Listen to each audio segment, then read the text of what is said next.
नमस्कार, BTV news में स्वागत है आपका। आइए खबरों की शुरुआत करते हैं इस खबर के साथ। भाजपा पार्षद दल के द्वारा नगर निगम के घेराव पर प्रतिक्रिया देते हुए महापौर जगत बहादुर सिंह अन्नू ने कहा कि यह भाजपा की बौखलाहट है। भारतीय जनता पार्टी के नेता अपनी 20 वर्षों की नाकामियों को छिपाने के लिए आंदोलन का सहारा ले रहे हैं। अपने गिरेबान में झांकिए, आप अपना भ्रष्टाचार देखिए। महापौर जगत बहादुर सिंह अन्नू ने भाजपा पार्षद दल के आंदोलन पर पलटवार करते हुए कहा कि ये भाजपा की बौखलाहट है। शहर विकास के कार्यों को नजरअंदाज कर झूठे आरोप लगाए जा रहे हैं और अपनी पुरानी नाकामियों को छिपाने की कोशिश की जा रही है। बीजेपी के कहने पे काम करता आयुक्त नगर निगम जबलपुर वो करते हैं। अगर उनसे कोई बात मैं कहता हूँ तो आनाकानी होती है, लेकिन जब निगम अध्यक्ष कहते हैं और ईश्वरदास रोहाणी जी के सुपुत्र आदरणीय अशोक रोहाणी जी जब कहते हैं, सांसद जी किसी बात को बुला के बोलते हैं तो उस काम को करते हैं। तो ये जो आप नगर निगम में वातावरण बना रहे हैं कि सत्ता सरकार के हिसाब से चलिए, जैसा भारतीय जनता पार्टी के नेता कहें, जैसा नेता प्रतिपक्ष कहें, जैसा निगम अध्यक्ष कहें वैसा काम करिए, तो जब आपके इशारे पे, आपके कहने पे वो पूरा काम कर रहे हैं नगर निगम के कमिश्नर और पूरे अधिकारी, तो फिर उस शिकायत मुझसे क्यों? महापौर ने आरोप लगाया कि नगर निगम अध्यक्ष, नेता प्रतिपक्ष मिलकर समांतर सरकार नगर निगम में चला रहे हैं और निगम आयुक्त इनके इशारे पर काम कर रहे हैं, लिहाजा भ्रष्टाचार का आरोप उन पर लगाना चाहिए। यहाँ से अधिकारियों को अलग करिए जो भ्रष्टाचार कर रहे हैं, उनकी जांच कराइए। ये आपके लोग हैं, ये भारतीय जनता पार्टी के लोग जो विधायक हैं, ये सांसद हैं, ये समझते क्यों नहीं इस बात को? वो तो जब मैं काम करने की बात करता हूँ, तो जब मैं बोलता हूँ तो वो मेरी नहीं सुनते। आयुक्त नगर निगम को उनको आनाकानी करते, वो मेरी बात नहीं सुनते। और जैसे ही निगम अध्यक्ष उनको अपने कार्यालय में बुलाते हैं, जब आप पैरेलल सरकार यहाँ पर चलाने का प्रयास कर रहे हैं, तो भ्रष्टाचार के आरोप तो आपके ऊपर हैं। आप आयुक्त से भ्रष्टाचार करा रहे हैं क्या? आप यहाँ के अधिकारियों से भ्रष्टाचार, ये आपके लोग हैं। बहरहाल निगम आयुक्त स्वप्निल वानखड़े पर बात न मानने का आरोप लगाते हुए महापौर ने एक नई जंग छेड़ दी है। देखना बाकी है कि महापौर और नगर निगम कमिश्नर के बीच छिड़ी ये तकरार कहां जाकर विराम लेती है। मध्य प्रदेश के 5 लाख पेंशनरों की लंबित मांगों को लेकर मध्य प्रदेश पेंशनर्स एसोसिएशन ने अगले माह राजधानी भोपाल में बड़ा आंदोलन करने की चेतावनी दी है। इसमें प्रदेश भर से पेंशनर्स शामिल होंगे और मंत्रालय के सामने बैठकर सुंदरकांड और हनुमान चालीसा का पाठ कर भगवान से सरकार को सद्बुद्धि देने की प्रार्थना करेंगे। मंगलवार को पेंशनर्स एसोसिएशन की बैठक में पेंशनर्स एसोसिएशन ने निर्णय लिया कि अपनी मांगों को लेकर 11 जुलाई को संभाग आयुक्त को मुख्यमंत्री के नाम मांग पत्र सौंपा जाएगा। केंद्र के पेंशनर्स के समान 9% महंगाई राहत का भुगतान, एरियर्स का भुगतान और पेंशनर्स को 5 लाख तक के इलाज की सुविधा सहित राज्य के पेंशनर्स की तमाम लंबित मांगों को लेकर मध्य प्रदेश पेंशनर्स एसोसिएशन ने राजधानी भोपाल में बड़ा आंदोलन करने की चेतावनी दी है। पेंशनर्स एसोसिएशन की मासिक बैठक में पेंशनर्स ने इन मुद्दों पर चर्चा की और निर्णय लिया कि आगामी अगस्त माह में राज्य के लाखों पेंशनर्स एकत्र होकर मंत्रालय के सामने बैठकर सुंदरकांड और हनुमान चालीसा का पाठ कर बजरंगबली से प्रदेश सरकार को सद्बुद्धि देने की प्रार्थना करेंगे। इसी कड़ी में 11 जुलाई को संभाग आयुक्त के माध्यम से मुख्यमंत्री के नाम लंबित मांगों का ज्ञापन भी सौंपा जाएगा। 32 महीने का जो माननीय न्यायालय का निर्णय है उसके पालन में नगद भुगतान किया जाए एरियर्स का। 27 महीने का जो हमारा पैसा बाकी है उसका भुगतान हो। 5 लाख तक इलाज की जो हमारी सुविधा से हमें वंचित रखा गया है उसके भी आदेश तत्काल जारी हों।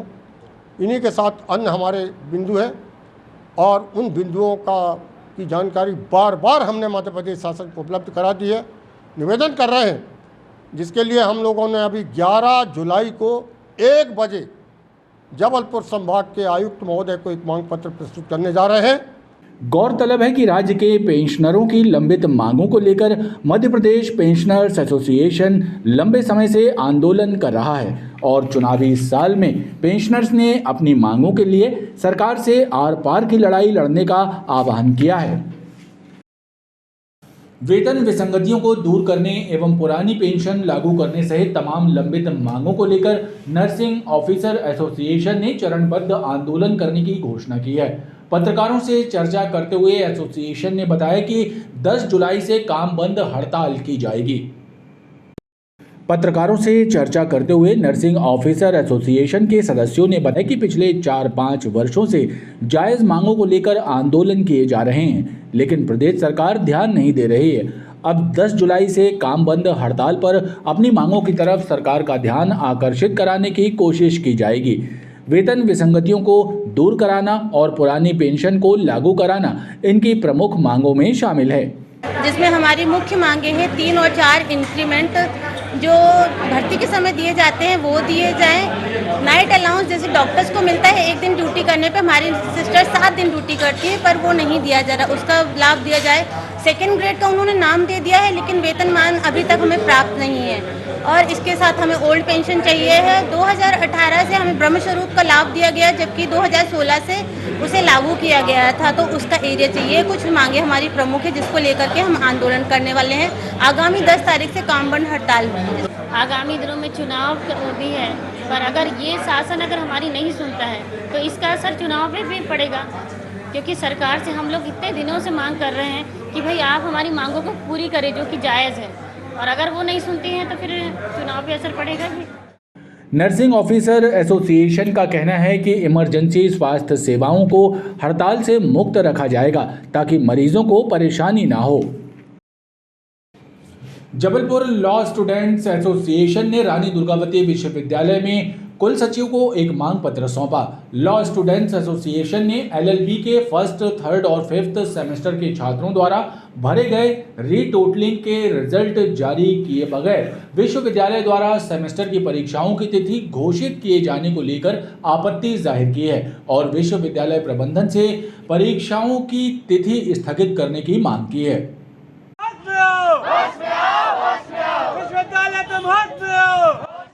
जबलपुर लॉ स्टूडेंट्स एसोसिएशन ने रानी दुर्गावती विश्वविद्यालय द्वारा एलएलबी के सेमेस्टर परीक्षाओं की तिथि घोषित किए जाने को लेकर आपत्ति जाहिर की है। इस संबंध में लॉ स्टूडेंट्स एसोसिएशन के सदस्यों ने कुलपति दीपेश मिश्रा से मुलाकात कर उन्हें एक मांग पत्र सौंपा। लॉ स्टूडेंट्स एसोसिएशन के अध्यक्ष अंकुश चौधरी ने बताया कि विश्वविद्यालय द्वारा एलएलबी 2nd, 4th और 6th सेमेस्टर के छात्रों के परीक्षाओं की तिथियां घोषित की गई हैं, जबकि अब तक 1st, 3rd और 5th सेमेस्टर के छात्रों द्वारा भरे गए रीटोटलिंग के परीक्षा परिणाम घोषित नहीं किए गए हैं। ऐसे में छात्रों के साथ खिलवाड़ किया जा रहा है। आप ये बताइए 3 महीना हुआ है बच्चों का 5th सेमेस्टर खत्म हुए, अब उनको 6वें सेमेस्टर होंगे, उनका एग्जाम हो रहा है। अभी जिनका पहले जो रिजल्ट आया हुआ था, जो बच्चे उसमें असंतुष्ट थे, उनके रीटोटलिंग का रिजल्ट कोई आता नहीं है, ना पता है, और आप अगला एग्जाम करा रहे हैं। बच्चे खोल के दे रहे हैं। हाँ, मैं ये चाह रहा हूँ, पहली चीज़ तो ये है सर, जब तक का पुराना रीटोटलिंग का रिजल्ट नहीं आता है तब तक का ये नया एग्जाम कोई नहीं होंगे। छात्र संगठन ने विश्वविद्यालय प्रबंधन से घोषित की गई परीक्षाओं की तिथि में बदलाव करने और वर्षा काल को देखते हुए एलएलबी कक्षाओं के समय में भी परिवर्तन करने की मांग प्रबंधन से की है। जबलपुर के पड़ोसी जिले कटनी में बीती रात एक परिवार पर हमला कर लुटेरों ने सोने चांदी के जेवरात लूट लिए और फरार हो गए। इस घटना को लेकर जबलपुर जिले में भी अलर्ट घोषित किया गया है। खासतौर पर सराफा और आसपास के क्षेत्रों में पुलिस ने निगरानी बढ़ा दी है। इस संबंध में पुलिस ने सराफा क्षेत्र के व्यापारियों को भी अलर्ट किया है और संदिग्धों पर नजर रखी जा रही है। जबलपुर के पड़ोसी जिले कटनी में आधी रात को एक परिवार पर प्राणघातक हमला करते हुए 5 लुटेरों ने उनके घर से सोने चांदी के जेवर लूटे और भाग खड़े हुए। इस घटना को अंजाम देने वाले लुटेरों की पतासाजी और पहचान के लिए जबलपुर जिले में भी अलर्ट घोषित किया गया है। खासतौर पर सराफा क्षेत्रों में पुलिस ने निगरानी बढ़ा दी है। सराफा व्यापारियों को भी पुलिस ने अलर्ट किया है।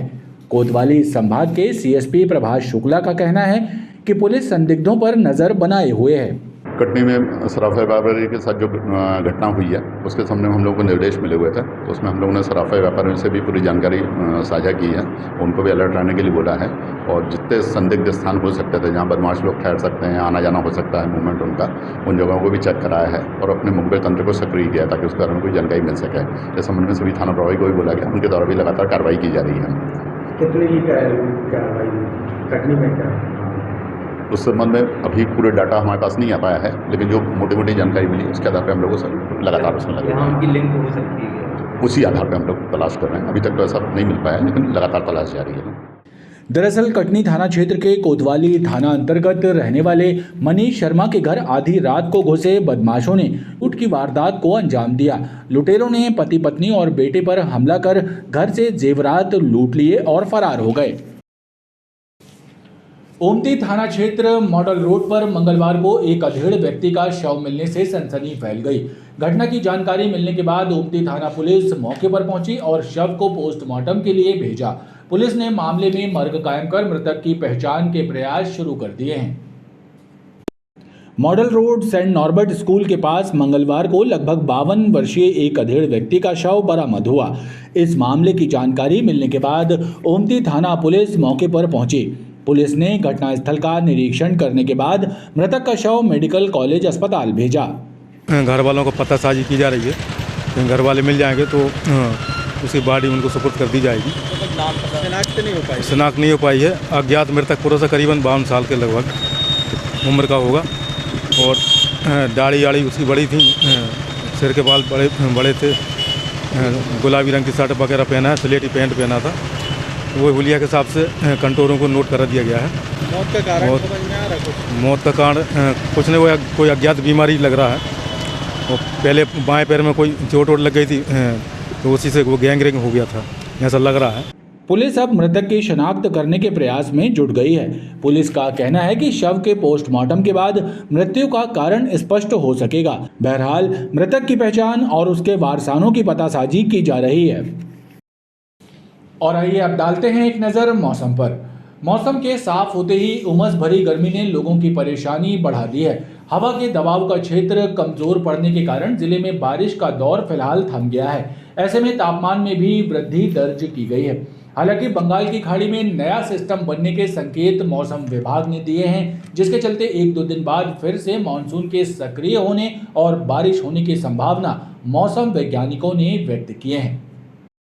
बीते 2 दिन से बारिश का दौर थमा हुआ है और मौसम के साफ होने के बाद उमस भरी गर्मी ने पैर पसार लिए हैं, जिससे आम आदमी परेशान है और हलाकान है। हवा के कम दबाव का क्षेत्र कमज़ोर हो जाने से पूर्वी मध्य प्रदेश में मानसून कमज़ोर हो गया है।